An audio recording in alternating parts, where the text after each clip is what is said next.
आज हम सभी लोग द्विगु समास के बारे में अध्ययन करेंगे। द्विगु समास द्विगु से लगता है, दिखाई यह है कि यह संख्यावाचक है। इसकी परिभाषा देखिए, इसमें पहला पद संख्यावाचक विशेषण होता है और यह समूह या समाहार का बोध कराता है। दूसरे शब्दों में, जब किसी समास का पहला पद संख्या हो और वह किसी समूह का बोध कराए तो उसे द्विगु समास कहते हैं। ये इसकी परिभाषा है। इस समास के दूसरे पद को महत्व दिया जाता है। समझ रहे हैं आप? द्विगु मतलब संख्यावाचक होता है। यह संख्या का ज्ञान कराता है। उदाहरण में देखें कि समस्त पद है विग्रह। समस्त पद में चौराहा मतलब 4 राहों का समूह। इसके बाद नवरत्न, 9 रत्नों का समाहार। त्रिफला, 3 फलों का समूह, त्रिफला बोलते हैं। तिरंगा, 3 रंगों का समाहार। सतसई, 700 दोहों का समूह। इसके बाद सप्ताह, 7 दिनों का समूह। पंचपात्र, 5 पात्रों का समाहार।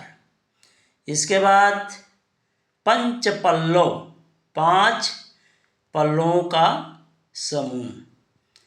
इसके बाद फिर देखेंगे आप खटकोण, 6 कोणों का समूह। अष्टकोण, 8 कोणों का समूह। चारपाई, 4 पाँवों का समूह, चारपाई कहते हैं। त्रिवेणी, 3 बेड़ियों का समाहार। इसके बाद चतुर्भुज, 4 भुजाओं का समूह। इसके बाद दोपहर, 2 पहरों का समूह। पंचतंत्र, 5 तंत्रों का समाहार। इसके बाद त्रिदेव, 3 देवों का समूह। 2 राहा, 2 राहों का समूह। चौमासा, 4 मासों का समूह। इस तरह से ये आपका द्विगु समास है। द्विगु समास जिसका पहला पद संख्यावाचक है, ये विशेषण का ज्ञान कराता है। इस तरह से आप इसको देखेंगे, परीक्षा की दृष्टि से बड़ा ही महत्वपूर्ण है। हाई स्कूल और इंटरमीडिएट में ये परीक्षा की दृष्टि से, बोर्ड की परीक्षा की दृष्टि से बड़ा ही महत्वपूर्ण है। जितना हम आपको बता रहे हैं, पढ़ा रहे हैं, वो बहुत ही महत्वपूर्ण है। इसलिए आप इस पर ध्यान दे करके आप पढ़ेंगे, एक बार देखेंगे तो आपको समझ में आ जाएगा। और इस तरह से आप हमारे चैनल को सब्सक्राइब कीजिए और लाइक कीजिए, ताकि और भी आने वाला जो व्याकरण संबंधी बातें हैं आपको बताएंगे तो उसका नोटिफिकेशन आपको मिलता रहेगा। इससे अनवरत आपकी पढ़ाई जारी रहेगी।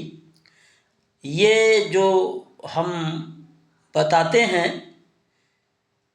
एक व्याकरण संबंधी बताते हैं, वो डिस्क्रिप्शन में इसको ज़रूर हम लिख देते हैं। अगर आप इसको आपको समझ में नहीं आता है, कहीं पर दिक्कत होती है, तो आप डिस्क्रिप्शन में जा कर के देख लेंगे तो उसमें साफ साफ आपको दिखाई पड़ेगा। धन्यवाद।